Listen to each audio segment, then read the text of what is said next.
IELTS Listening, version 18144. You will hear a number of different recordings, and you will have to answer questions on what you hear. There will be time for you to read the instructions and questions, and you will have a chance to check your work. All the recordings will be played once only. The test is in 4 sections. Write all your answers in the listening question booklet. At the end of the test, you will be given 10 minutes to transfer your answers to an answer sheet. Now turn to section 1 on page 2 of your question booklet.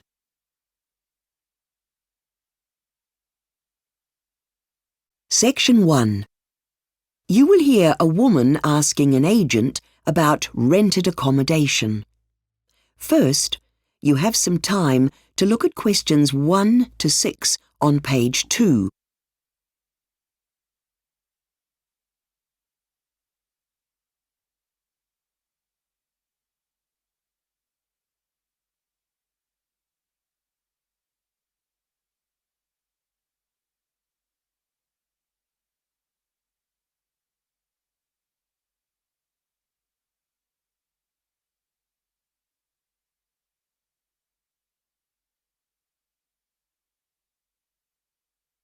You will see that there is an example that has been done for you. On this occasion only, the conversation relating to this will be played first. Good morning. How can I help you?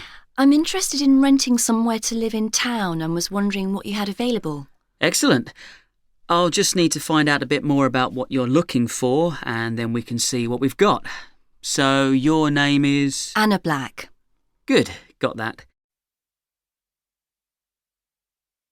The woman's name is Anna Black, so Anna Black has been written in the space. Now we shall begin. You should answer the questions as you listen, because you will not hear the recording a second time. Listen carefully and answer questions 1 to 6. Good morning. How can I help you? I'm interested in renting somewhere to live in town and was wondering what you had available.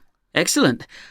I'll just need to find out a bit more about what you're looking for, and then we can see what we've got. So, your name is? Anna Black.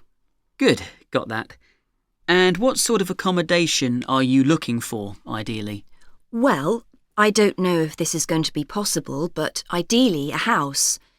I live in a flat at the moment and I've got really noisy neighbours. That's the reason I want to move. Oh dear. And I'm afraid most of the accommodation for rent in the city centre is flats. Would you be prepared to look elsewhere? There are a lot of nice properties in the southeast. Oh yes, that would be really convenient for me. Quite a few of my friends are there and it would be really close to my work. And there's more chance of finding what you're after there. I take it you'd be looking for a furnished place, would you? Yes, and I know it's not always included, but I'd like to have a washing machine. I hate going to laundrettes, and if I'm a bit further out of the city, it might be a problem to find one. I'll see what I can do. Now, how long would you need the property for, bearing in mind that the minimum is 6 months? 1 year. I don't want to chop and change too often, and that'd give me the chance to see how things work out. And then I could reassess the situation after that. And when would you like to move in? I've got to be out of my present place by the 30th of April. Then I'm going to visit my parents for a couple of weeks, so let's say 15th of May. And what's your current address? I'd better make a note of that for our files, and I'll put that you're there only until the end of April. 56 Stone Street. And is there a phone number I can get you on? Yes. The best one to use is my mobile, and that's 07942 326 584. Now, of course, we'll need a reference before we're able to proceed with any contract. Who would be able to supply you with a reference? I'm pretty sure my employer will do that for me. I don't really know my doctor or anyone like that here. Good. Now, let's see what we've got that might suit you. Oh, first, how much are you looking to pay? I'm paying £650 a month at the moment, and the most I can go to is £675. I really can't go over that. That shouldn't be any problem. It's a realistic figure. And can I ask what it is you do for a living? Since I came here, I've been working for various bodies within the city as a translator. You know, for the police and the hospital. OK, good. Before you hear the rest of the conversation, you have some time to look at questions 7 to 10 on page 2.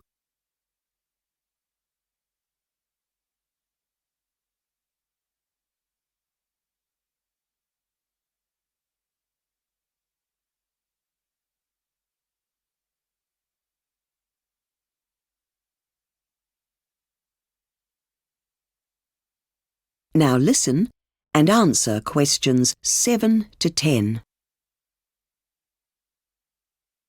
Now, if we do find something, we'll need to check your ID. So we'll need to see your passport. And, of course, to do the credit check, we'll need to see a bank statement in order to complete all the paperwork. No problem. I can bring those in tomorrow. Good. Now, we've got a small house to rent that I think might be just what you're looking for. 33 Ainsworth Street. That's AINSWORTH Street. Here are the details. This looks great. Right size, right price? Well, I could arrange for you to view it on Saturday around 4 p.m. if that's convenient. Sounds good. I can't see any mention of a telephone in the details, though. I'd need that. I'll look into that, and I can double-check when we're at the property. And, sorry, there's another thing. Do you happen to know if there's a bus stop reasonably close to the house so that I can get around easily? Again, if I can't find out before Saturday, I'll check it out when we're there. OK. So I'll drop by tomorrow with those papers you need and then see you at the property Saturday at 4 p.m. Excellent. That is the end of section 1. You now have half a minute to check your answers.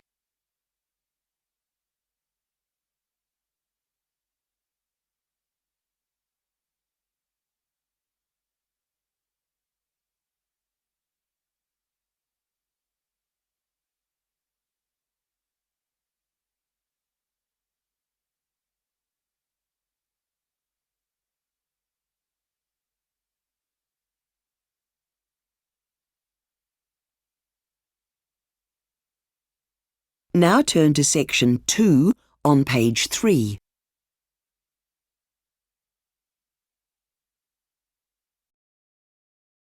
Section 2.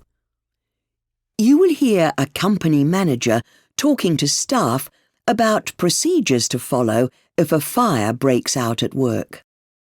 First, you have some time to look at questions 11 to 14 on page 3.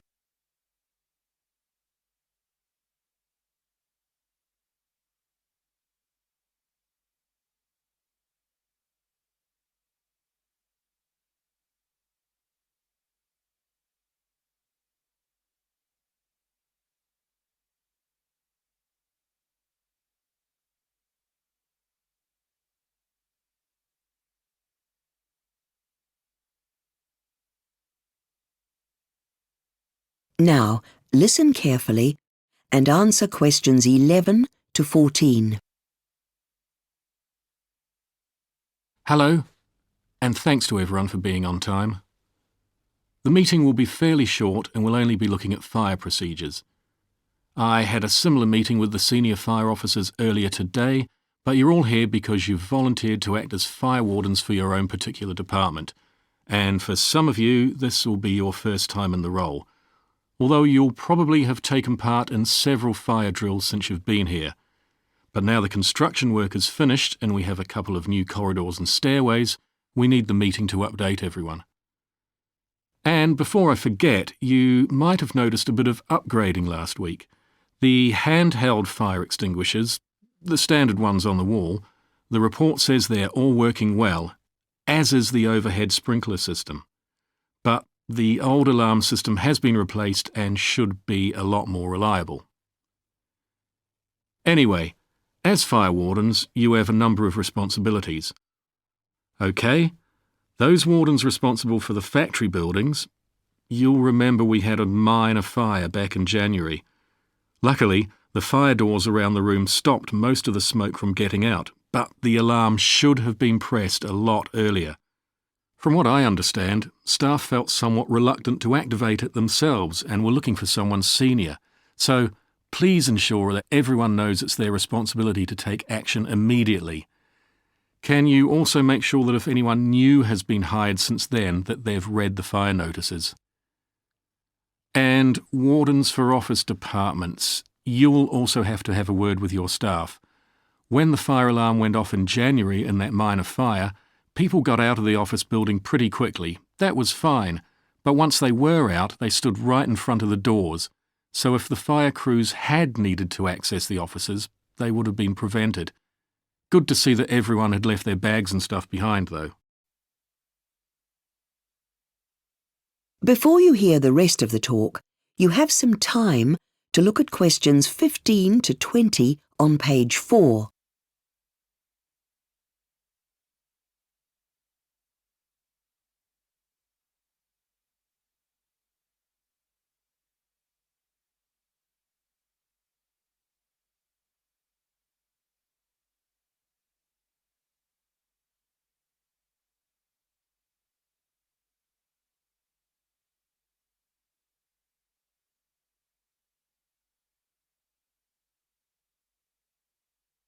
Now listen and answer questions 15 to 20.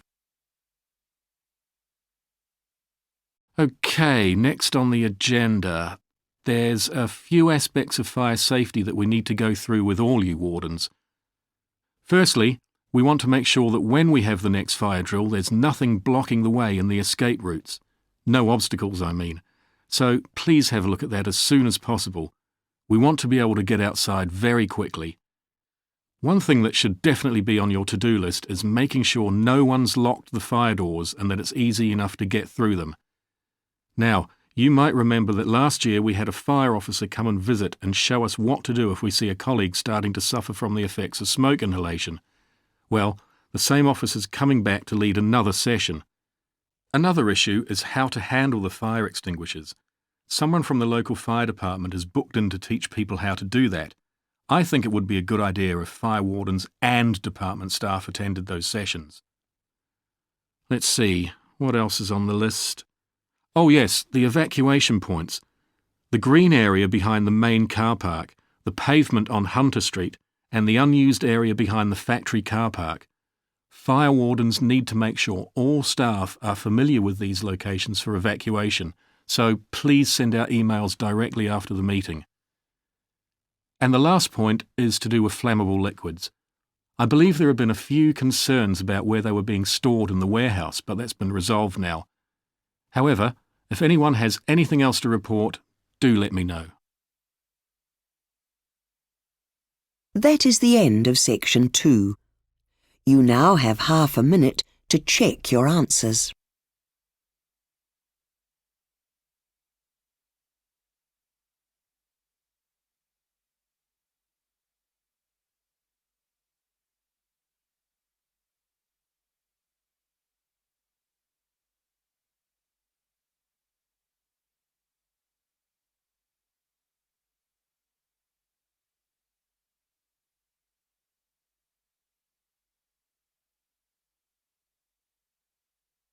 Now turn to section 3 on page 5.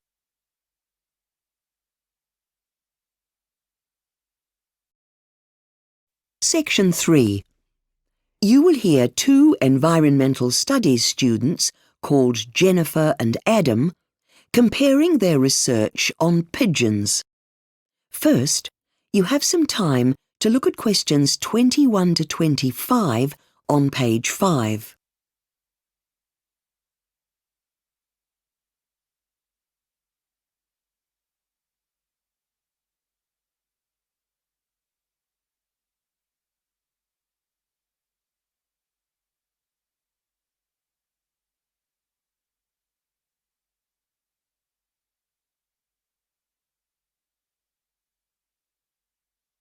Now listen carefully and answer questions 21 to 25. Hi, Jennifer. Hey, Adam, are you ready to compare notes for our presentation on pigeons for next week? Yes, I think so. I found some really good sources describing all the different kinds of pigeons for the background section. Me too. I knew they were a common bird, but didn't realise there were so many types. I found an interesting new study on the Australian crested pigeon. It makes a special sound to warn the rest of the flock of danger. But a lot of birds use calls or songs to find a mate or to sound the alarm. What's special about this one? Well, it uses its wings. Really? Yes, if the pigeon is startled, it makes a whistling sound when it flies off. This sound warns other pigeons in the flock that there's danger. Interesting. I found a lot of stuff on the rock pigeons. They're the ones with the widest distribution. Of all the pigeon species, they've been the most successful at adapting to different environments, haven't they? In contrast to the rock pigeon, there's a pigeon in the north of Australia, the black-banded pigeon, which is restricted to one very small patch of forest. Another interesting thing about it is that unlike the typical pigeons we see on pavements and roads, it stays way up in the trees in the rainforest. That's unusual. They're varied in terms of diet as well. The Galapagos pigeon, for example, gets all its nutrients from this one kind of cactus that grows on the island where it lives. Really? So is there anything that pigeons can't eat? Yes, actually. They should stay away from meat because it contains bacteria that is dangerous to them. Oh, right. You know, I thought pigeons all looked the same, but their plumage is really variable too. The Nicobar pigeon from Indonesia is very attractive. It has beautiful metallic green feathers. It's a wonder they're not hunted. Before you hear the rest of the discussion, you have some time to look at questions 26 to 30 on page 6.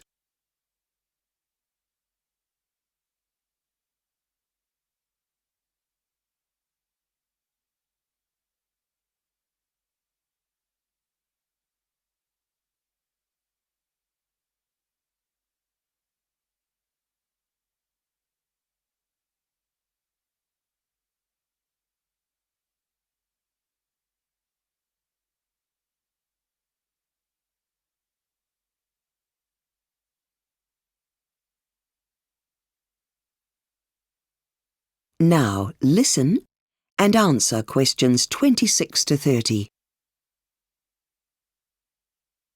Now, in the second part of our presentation, we plan to look at why pigeons are seen as pests nowadays and what is being done to control them. A lot of people in the city like to feed pigeons, don't they? Yes, some people think that it's kind, but in fact, it's not a good idea. I suppose human food isn't very healthy for birds, especially fast food. Actually, because the pigeons don't have to spend time looking for food, they have more time to mate and reproduce. And so it results in population explosion. I see. So the city becomes absolutely overrun by pigeons. That's bad for the city and for the pigeons. Now, I read that here in Melbourne, we have a pigeon problem in the centre of the city and the City Council is trying to deal with it. Yes, they've built some special nesting places in one of the parks in the city centre. They're designed to house the pigeons so they stop creating nests on buildings. But isn't that just changing the location of the problem? Well, that's just the first step. In the second stage of the council scheme, they exchange the pigeon eggs for dummy eggs. It's like a form of birth control. A very elaborate one. Someone would have to go in and replace those eggs by hand. Well, yes. The program does work as a means of controlling the population, but the financial burden on the taxpayer is quite high. Yes, I imagine it would be. The most successful pigeon control program in recent times was in Basel in Switzerland. And what did they do? Well, the City Council found that teaching the public about the negative effects of feeding pigeons was more effective than trapping the pigeons, or providing alternative nesting sites for them. These were both methods they'd tried previously. Really? We'll have to include that finding. Do you think we've got enough for our presentation, or should we do more research? Well, I was thinking that we should also make it clear to the audience why pigeons in cities are undesirable. Yes, we haven't really done that yet. Right, I've got some information on the damage their droppings do to buildings. And I've got something related to that on how their feathers can block gutters and pipes causing water damage. But I haven't found anything yet on the health risks to humans that urban pigeons pose. Neither have I. Let's look for some information about that and add it. Okay, can we meet again tomorrow in the computer lab too? That is the end of section 3. You now have half a minute to check your answers.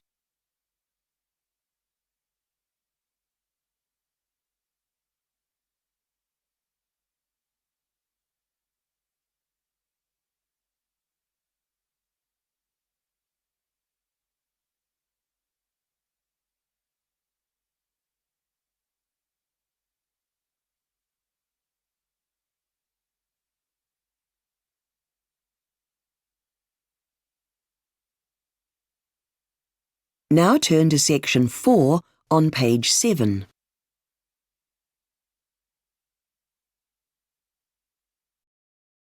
Section 4. You will hear a student presentation about a type of palm tree called the lontar palm that grows on an island in Indonesia.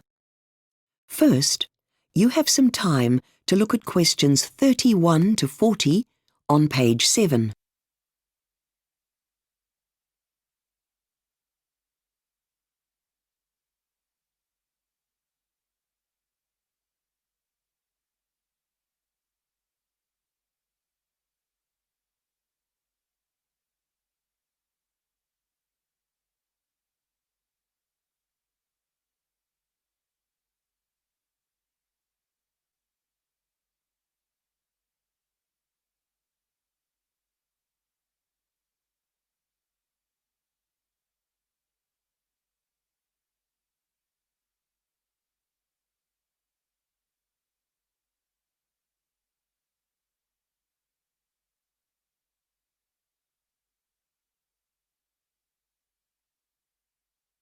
Now listen carefully and answer questions 31 to 40. As part of this semester's geography project, I'm going to talk about a tall palm tree called the lontar, which mainly grows on the island of Roti in the south of the Indonesian archipelago. Now, the lontar is a truly amazing example of how one tree can sustain human life. The locals call it the tree of life, and with good reason, because the tree provides them with virtually everything they need in the way of food, drink, utensils, and shelter. The lontar juice is the most amazingly refreshing juice you'll ever taste. The juice is collected from high in the tree in a process known as tapping. Basically, a slice is cut into part of the tree and the sap flows slowly from it into a container. It's then collected twice daily. Male and female lontar trees are different. Male lontars can be tapped all their lives, so they are preferred. If the female tree is left untapped, a large fruit develops, like a coconut in appearance. The watery interior of the fruit can be drunk, but these fruits are often left to fall to the ground as animal feed. Men and older boys climb to the tops of the trees to do the tapping. They don't use safety equipment, but make things easier for themselves by tying stones to the trunk. What is amazing is that so much of the equipment they use in the tapping process is actually made from the tree itself. The men attach all the tools they need to a belt that they wear when climbing the tree. In most cases, climbers own particular trees within their family. Ownership involves not only care of the trees themselves, but also a share in the maintenance of the fence, which belongs to the local community. Anyway, more about this incredible juice.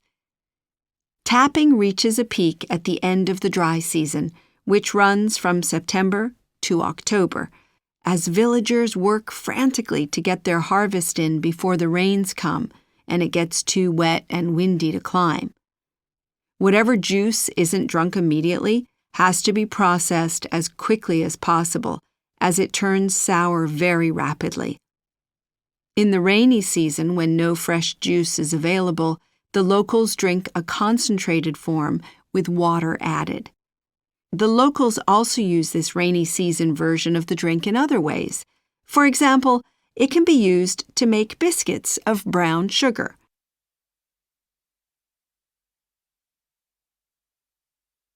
But the lontar palm supplies much more than sustenance for the Rotanese.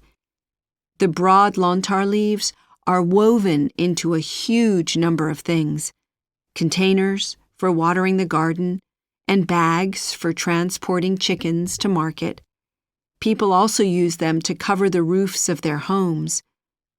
When the leaves are replaced every 5 years or so, the old ones are burned on the garden as a fertilizer. So you see, the leaves are never wasted. The Rotanese also make a distinctive hat out of the leaf. Design-wise, they were inspired by 16th century Portuguese helmets. There are many for different occasions, ranging from simple ones for everyday use to larger and more elaborate hats used for a celebration, which are painted in bright colors. The lontar leaf even provides the Rotanese people with a unique musical instrument known as the sasando. The leaf is made into a sounding board and has strings attached, which are plucked in the manner of a harp, and the sound produced is also similar. But even that isn't all.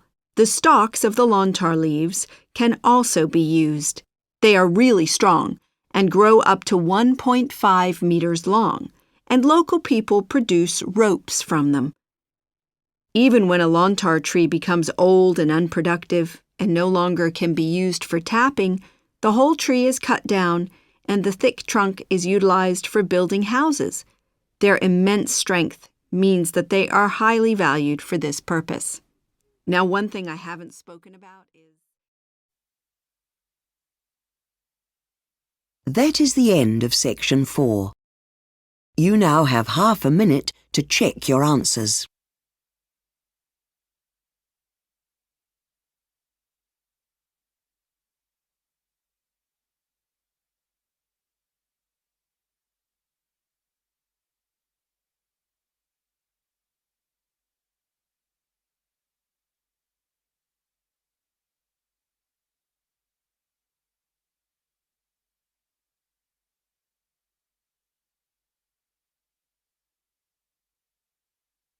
That is the end of the listening test. You now have 10 minutes to transfer your answers to the listening answer sheet.